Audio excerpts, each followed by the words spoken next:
Bonjour, je suis la créatrice d'Energiose.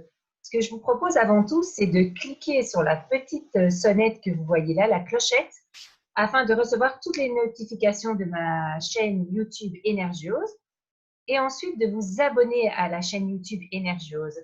Car avec Magali Quétier, que je vais vous présenter dans pas longtemps, nous avons décidé de faire des vidéos et d'avoir un suivi de vidéos. Et donc, plus vous allez vous abonner à cette chaîne, vous recevrez à chaque fois les notifications. Je suis Geneviève Wéry, hypnothérapeute, et je pratique aussi le scan thérapeutique. Et j'ai la chance de recevoir à nouveau Magali Quétier, que je vous présente. Bonjour Magali, merci d'avoir accepté mon invitation à nouveau. Bonjour Geneviève, merci pour ton invitation et pour ce partage de connaissances. Je suis Magali Quétier, je fais des bilans d'âme et des libérations karmiques et je suis aussi scanneuse thérapeutique. Ok, super. Donc aujourd'hui, on va parler des annales akashiques. Qu'est-ce que c'est que les annales akashiques, Magali?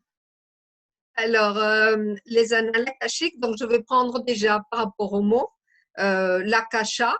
L'akasha, si je le divise en deux, aka, ça veut dire un espace, sha, ça veut dire le ciel. Donc, akasha, c'est un espace dans le ciel. Parfois, on peut l'appeler l'éther, bon, c'est le ciel. Et après, les annales, donc ce sont des registres, des mémoires, des archives. Donc, c'est comme une base de données cosmiques, célestes, où on trouve toutes les informations au niveau énergétique. Donc, si je prends un exemple, on va dire ici sur Terre, c'est comme une bibliothèque, comme une très grande bibliothèque, où maintenant qu'on est dans l'ère de l'informatique, c'est comme un très grand disque dur, un lieu de stockage d'informations. C'est comme si c'était un peu l'ADN cosmique. Et même dans la Bible, on parle du livre de la vie. D'accord. Et qu'est-ce qu'on trouve précisément dans ces annales akashiques? Est-ce que tu peux nous donner Alors, quelques tout points? est enregistré. Tout est enregistré. À partir du moment où il y a une création de vie, il y a quelque chose qui commence. Donc, tout s'enregistre automatiquement dans cette base de données. C'est comme s'il y avait toujours une empreinte de tout ce qu'on fait, de tout ce qu'on dit, de voilà, toutes nos pensées, nos paroles, nos actions. Il y a une empreinte et c'est archivé ou c'est inscrit dans cette base de données. Donc, du coup, les personnes, ils ont leur propre annale akashique, on va dire leur propre livre, mais aussi les animaux, les plantes, les objets et même les entreprises. À partir du moment où il y a une création, il y a comme un livre qui s'ouvre et tout commence à s'inscrire. Donc, c'est aussi une grande source de connaissances. Donc, ça s'enregistre, mais ça s'actualise automatiquement aussi par rapport aux éveils de conscience, à l'ascension voilà, de sa propre conscience. Donc, c'est comme si ces données, ils s'actualisent. D'accord. Alors, ma question, c'est comment on peut accéder aux annales akashiques? Alors, on part du principe que c'est une fréquence vibratoire. Voilà. Donc, et pour y accéder, il faut monter notre fréquence vibratoire pour y avoir accès. Donc, ça veut dire que pas tout le monde pourrait avoir accès, mais pas tout le monde a cette ouverture de conscience pour y accéder. Donc, on peut le faire à travers, il y a toujours une préparation pour monter notre taux vibratoire et on peut le faire à travers une méditation. Il y a beaucoup de personnes qui donnent une prière ou on peut même créer sa propre prière pour avoir accès. Donc, c'est comme une connexion. Chaque fois qu'on dit la prière, le taux vibratoire, dans les conditions qu'on s'y met, mais ça augmente et on peut avoir accès, ou tout simplement, quand on va souvent, on peut dire j'accède aux annales akashiques et on peut basculer sur cet espace Mhm. euh, où il y a les informations, où il y a les bases de données. Et est-ce que tout le monde peut accéder justement aux annales akashiques? Euh, alors, tout le monde pourrait accéder. Par contre, on n'accède que pour ce qui nous correspond. Moi, je peux accéder tout le temps à mon livre dans ces annales akashiques. Et si je veux consulter le livre, on va l'appeler comme ça, le livre d'une autre personne, je dois avoir l'autorisation de cette personne-là. D'accord. Parce que c'est comme s'il y avait des gardiens où cette information est protégée. Comme dans un ordinateur, tu as un mot de passe. Si on ne te donne pas ce mot de passe, tu ne peux pas avoir, en principe, tu peux pas avoir accès à l'information. Et dans cette bibliothèque, donc, il y a ces premiers gardiens et après, il y a comme un autre espèce de gardien qui, qui trie l'information. C'est-à-dire qu'on pose une question et on te montre que un peu la réponse ou ce qui est lié à la question. On ne va pas là-bas pour tourner toutes les pages et voir. Non. En tout cas, moi, je n'ai jamais eu accès de cette façon-là. Mais ce qui m'est arrivé, c'est que j'arrive comme à un endroit, parce que je pense qu'on a la représentation qu'on peut se donner ici un peu sur Terre. Donc, comme un endroit où il y a des gardiens, on me demande qui je suis et qu'est-ce que je viens de faire. Donc, c'est comme si je donnais toutes mes autorisations. Et je me trouve toujours sur une salle et on m'apporte l'information. Et là, je peux avoir une information. Donc, voilà, l'accès n'est pas pour, euh, euh, pour tous les livres, si on n'a pas l'autorisation. Par contre, par exemple, moi, en tant que maman, je peux avoir l'information pour mes enfants, surtout s'ils sont de moins de 7 ans, parce qu'ils ont l'énergie, elle est encore liée à la mienne. Après, et s'ils sont à partir de l'adolescence, il faut demander les autorisations. C'est la partie du libre arbitre. D'accord. Et tu as en partie répondu à la question que je voulais te poser sur est-ce qu'on a le droit d'aller voir les annales akashiques des autres. Donc, c'est oui si on a l'autorisation, en fait. Seulement si on a l'autorisation, oui. Sinon, on n'a pas accès. Ok. Et la question qui me venait, c'est à quoi ça sert, en fait, d'aller voir concrètement les annales akashiques? Alors, on utilise cette information pour l'évolution personnelle. Le but, c'est ça. C'est de trouver l'information qui va nous donner une compréhension sur nous-mêmes pour pouvoir avancer dans cette expérience de cette vie terrestre. D'accord. Et est-ce que toi, tu t'en sers dans tes bilans d'âme? Oui, je m'en sers dans les bilans d'âme. Donc, quand la personne prend le rendez-vous, donc elle me donne l'autorisation puisque je les prépare avant. Mhm. Quand je fais des soins, je me connecte aussi pour avoir des informations. Dans la libération karmique, ben, c'est pratiquement obligatoire, parce que comme c'est des registres, j'ai besoin que quand je vais travailler sur des vœux, des serments ou des contrats, ben, que ça soit archivé, que ça s'archive d'une façon définitive, puisque l'information, on ne peut pas l'effacer. D'accord. Elle peut être transmutée Mhm. et après archivée.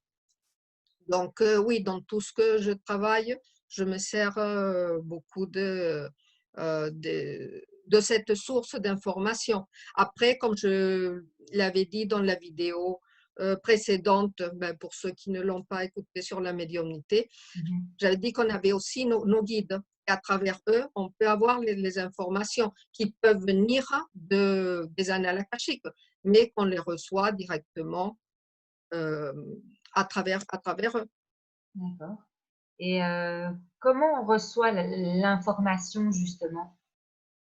Comment on peut Donc, faire pour on peut la recevoir recevoir, ouais, on peut la recevoir par canalisation. On peut voir des images ou avoir des flashs. Par exemple, si on a besoin d'avoir une information d'une vie antérieure, parfois, moi, je vois un détail de l'endroit. Par exemple, si je vois une pyramide, voilà, je sais que je dois me situer côté Égypte. Si je vois la personne habillée plutôt en tunique, je peux déterminer un peu l'époque. En tout cas pour moi, voilà, c'est comme des petits flashs que je relis et que j'avance comme ça pour avoir une information qui va lui servir à la personne pour une compréhension de ce qui est en train de vivre maintenant. Donc, si on connaît un peu, si on connaît la source, la libération, elle peut être presque immédiate puisqu'il y a une prise de conscience et on, euh, on archive cette mémoire. Ok. Est-ce que tu as quelque chose à ajouter par rapport à tout ça, à ceux qui nous écoutent, ceux qui vont nous suivre sur la chaîne YouTube? Est-ce que tu as quelque chose à ajouter par rapport aux annales akashiques? Qu'est-ce que j'ai d'autre ajouté? Euh, la plupart, des fois, on peut me poser la question, qu'est-ce qu'on pose comme question? Qu'est-ce qu'on peut poser comme question pour aller, pour chercher dans ces annales akashiques? Donc, je dirais plutôt dans le style de question de comment ou pourquoi. On n'utilise pas le quand parce qu'il n'y a pas de temps là-dedans. Même s'il y a des informations du passé, du présent et d'un potentiel futur. Mais la question quand, en général, on n'a pas de réponse. Mais on peut demander quels sont nos potentiels, puisque ce qu'on a déjà travaillé dans les vies antérieures, ben, ça s'active comme potentiel dans cette vie-là. On peut se dire quelle est la source de mon problème. Donc, on va avoir une certaine information. Ou qu'est-ce que je dois apprendre actuellement avec l'épreuve que je suis en train de passer ou la situation que je passe. Ou comment je peux améliorer une telle relation ou une telle situation. Voilà, c'est dans ce style de questionnement. La question classique, quelle est ma mission de vie? Quel est le but de cette incarnation? Euh, voilà, c'est tous dirigés vers comment on peut améliorer son quotidien, mais dans le développement de soi, pas dans la matérialité. Voilà. Et si par Donc, exemple, je te rencontre et puis je te dis, ben, comment je peux dépasser telle problématique, est-ce que toi, tu peux me répondre directement ou est-ce que justement, ça te demande cette introspection de pouvoir aller jusqu'au gardien? Moi, je le représente comme ça. Quand tu me parlais tout à l'heure, je voyais deux espèces de grands lions, puis encore un autre monsieur, puis après, il m'installe une espèce de tube et il me donne. Donc, mais est-ce que ça demande toute cette préparation ou est-ce que directement tu as l'information qui vient pour les non, personnes? ben, comme je disais aussi dans la vidéo précédente, on se prépare, on ouvre et après on ferme. Avec les annales akashiques, je fais de même. De toute façon, c'est une connexion vers une base de données. Donc, en général, je me prépare avant.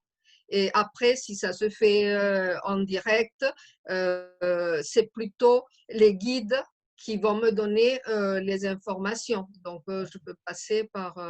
ben, c'est ce qu'on fait dans un scan thérapeutique. On accueille l'information qui arrive par rapport à un questionnement de la personne. Donc, vraiment, l'utilité, pour résumer, c'est aller chercher une information pour notre évolution personnelle parce que je trouve que la vérité, de toute façon, elle nous libère des illusions qu'on est séparées, voilà, de toutes ces illusions qui nous créent des blocages, des croyances, des limitations. Et donc, c'est une énergie qui va être libératrice et qui est guérisseuse. Donc, je la conçois comme ça, et dans la façon de l'utiliser et de demander l'information pour le bien de la personne et pour le bien de tous, parce qu'il ne faut pas que ça soit d'un seul côté, quoi. Il faut que ça serve aussi pour tout le monde à côté. Donc, voilà, c'est ce que je pourrais dire de plus sur les annales akashiques. Et super, je trouve que c'est déjà très complémentaire avec ce que tu avais expliqué sur la médiumnité.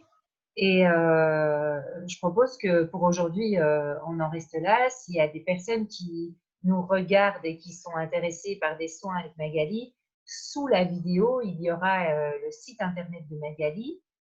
Sous la vidéo, il y a aussi tous mes liens pour mes groupes. Et donc, pensez à vous abonner à la chaîne YouTube parce que certainement la semaine prochaine, on va faire une nouvelle vidéo et on vous laisse la surprise pour l'objet de cette vidéo. On ne va pas tout dévoiler tout de suite. C'est plus sympa quand il y a des surprises. Donc, merci beaucoup Magali pour avoir encore une fois répondu à mes questions et on se retrouve très vite pour une autre vidéo. Merci Geneviève et à bientôt pour tout le monde aussi. Merci.